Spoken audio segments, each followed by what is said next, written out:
Every few years, someone declares that we're right around the corner from photographers no longer using flash, and everyone's going to use continuous light. I've actually used continuous light in my portraits now for probably about 10 years. And sure, the lights are getting better, the color quality is good, the brightness is there. Our cameras can handle higher and higher and higher ISOs. Every time a new one comes out, there's a technological leap. And on top of that, we have AI software that can clean up all the noise in our shadows and sharpen our images and make them look better. But if I had to choose between a flash system for photography and a continuous light system or LED system, and I could only own one, I would choose a flash system every time. And that's what I'm going to talk about in today's video.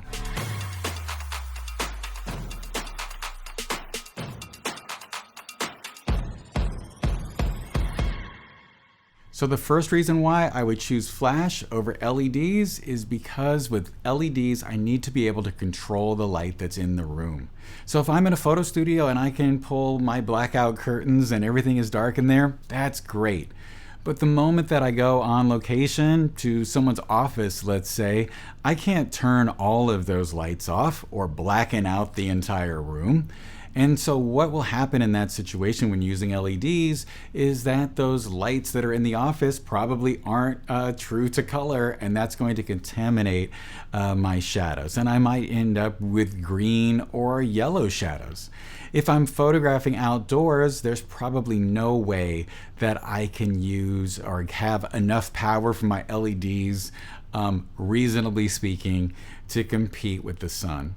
And so that's why I'm going to choose flash over LED anytime that I'm going into a situation where I either can't control the light that's in the room or I don't know if I'll be able to do it. Or of course, if I'm going to be shooting outside, because I want to have control over the final image and I want it to be the best quality possible.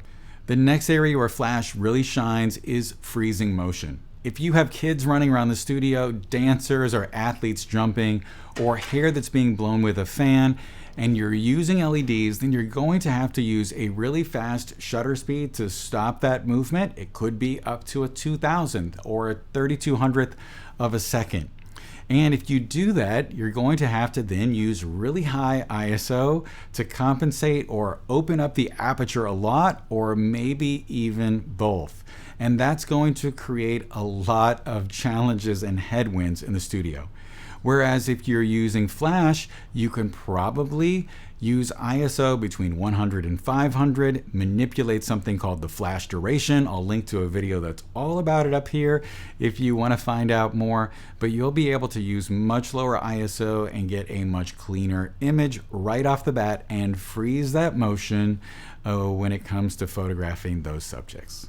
The next topic that we should talk about is how AI has reduced the image quality gap, but now if you use those tools, it's going to require more post-production work.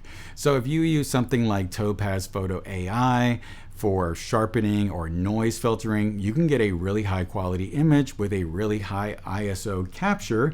Of course, programs like Capture One and Lightroom are starting to build features like that into the software.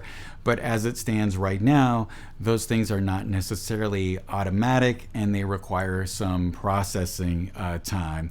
And so I feel like it's better to have a clean, high quality photo right off the bat than having to do all this work to hopefully make one happen. Now, the reason why I'm really concerned about using high ISOs is because when I was coming up, ISO was a really big deal. Those first digital professional cameras that we were using would see a huge gap in quality between 100 and 400 ISO. In fact, when we used film, even going from 100 to 200 was a huge deal. So I know things are changing, and my opinion should too, and they have. I am photographing pictures with much higher ISOs, but I'm not going to go out there and shoot at 3200 ISO. If I can avoid it, I'll just use flash to freeze motion or to get whatever type of image that I'm going for.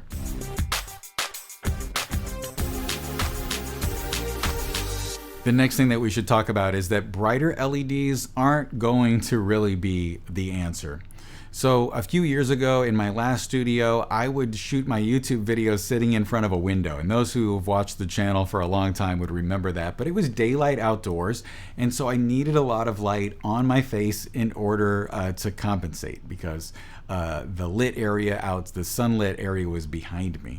And so I got a 500 and then later a 720 watt LED, and I put that in a 90 centimeter softbox, and I had it about an arm's length away.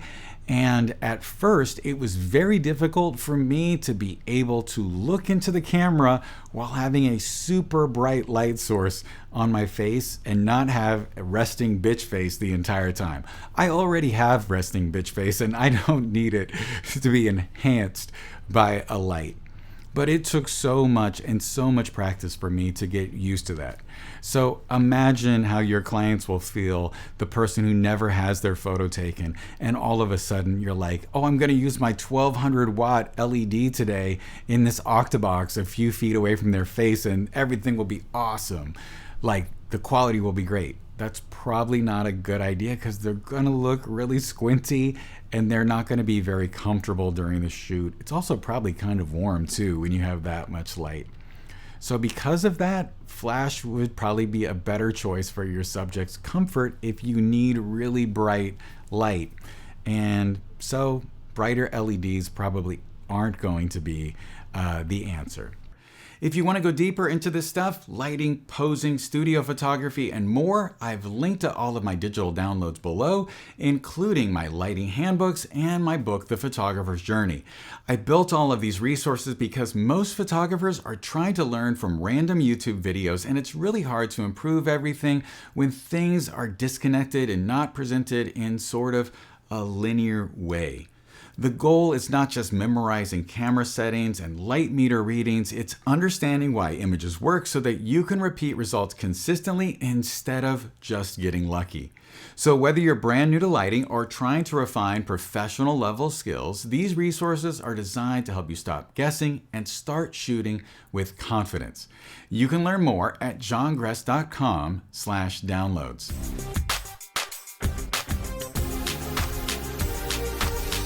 LEDs absolutely do have their place. For product photography, they can be great, because with product photography, most of the time, unless we're photographing splashes, we can probably use really long shutter speeds. So what does it matter if we have to shoot at 100 ISO in a blacked out studio with a long shutter? Also, they're great for video, and they're perfect for hybrid shooting, and they're good for photographers who are just learning, because of course they offer us what you see is what you get. And of course, they're also good because we can tune our LEDs to any color. The full color ones, we can tune them to any color we want.